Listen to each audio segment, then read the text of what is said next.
What's going on, everybody? Your boy LT Dickey here, and welcome to another episode of Life at Random.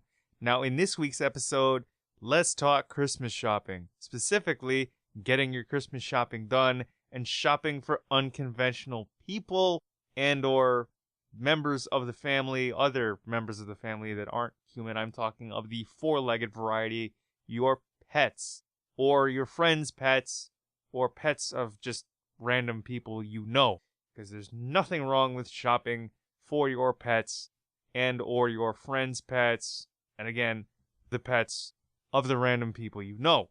So, a couple weeks ago, I got my Christmas shopping done. I went to a Canadian Target, my first Target Canada experience ever, and I went with my mom. So she and I went to Target, got our Christmas shopping done, and it was great. I don't get to spend that much time with my mom, and to spend even a few hours in a mall with her is fantastic, especially around this time of year. I got a few things, she picked up a couple things for me, which was really nice, and we managed to shop for friends, family, people that we love and care about, and it was great.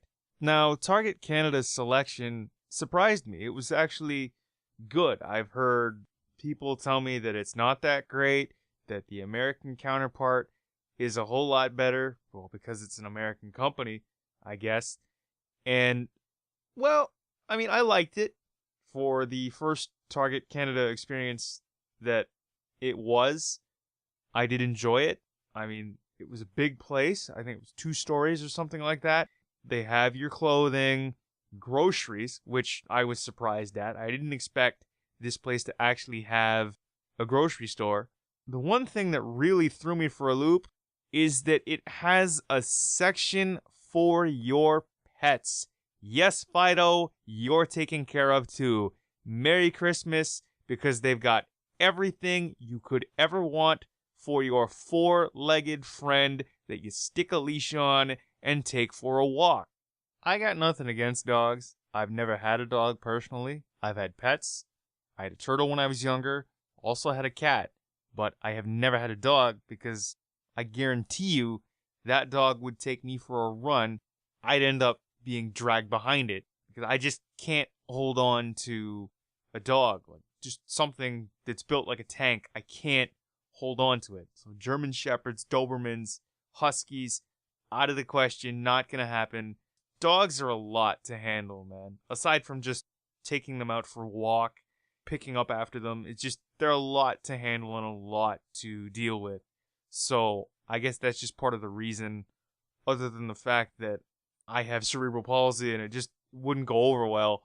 It's not a good idea for us to have dogs in this house, whether I'm growing up or at this point. It's just not a good idea because, let's be honest, I'd lose the dog and end up in somebody's windshield. So that's never a good sign. Getting back to this whole Target experience, they have a section for your dog, like I mentioned earlier, and I wasn't expecting that.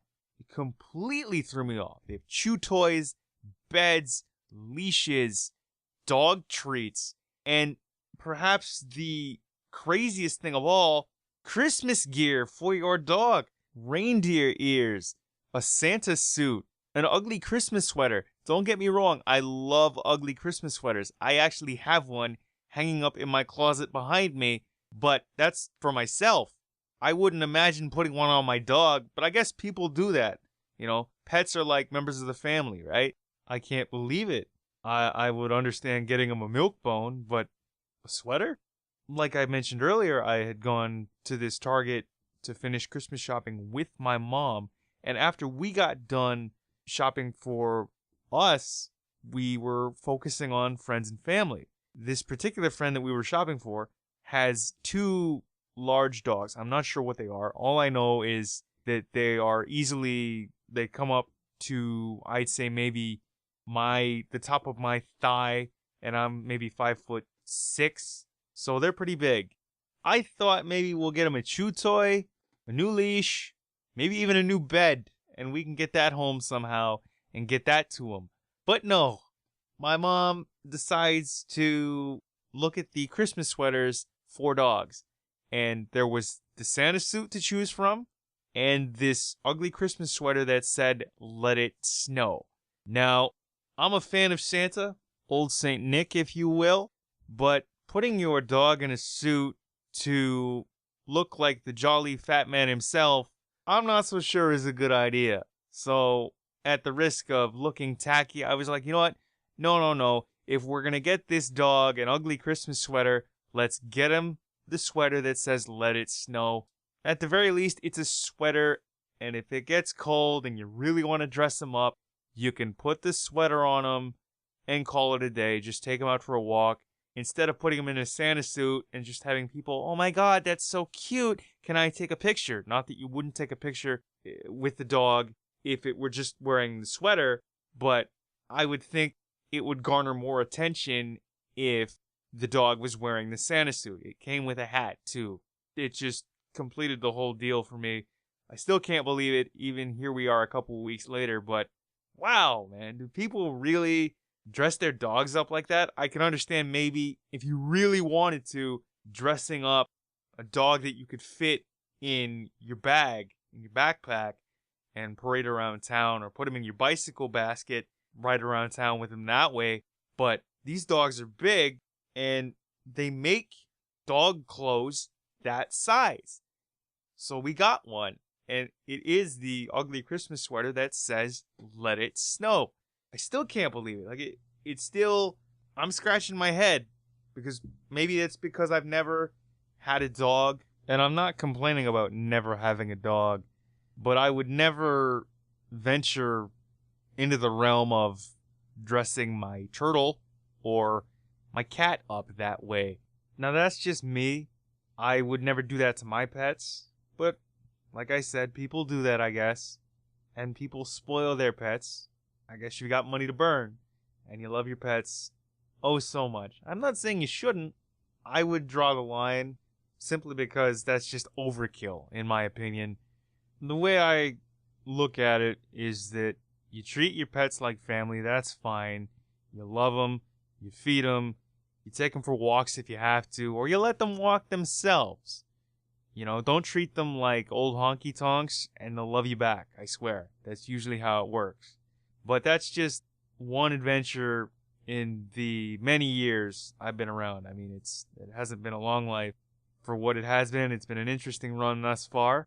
A dog section at Target. Your first time going to Target. That's something, that's a Christmas story for you, right? Like, hey, Hollywood, you want to make a Christmas movie out of that? There's your original idea. Take it for what you will. I love Target, not going to lie. The first Target Canada experience I have ever had was an absolute success. I love that place. I definitely want to go back, even though they took over Zellers, which was a Canadian company. But those things happen, and you roll up your socks and move on. Target Canada, thank you for an awesome experience. The staff was great. I love that place, like I said. Here's what I need to know from you guys. Have you ever shopped for your pets, your friends' pets, pets of any random person or somebody you know? Did you spoil them? What did you get them? Let me know. Post it in the comments. Subscribe on iTunes. Send me tweets, messages, and all that fun stuff. Thanks again for listening to another episode of Life at Random. But until next time, Merry Christmas, Happy Holidays, all the best. May you get everything you've wanted this year and then some. All right, ladies and gentlemen, until next time, this is LT Dickey signing off. Peace.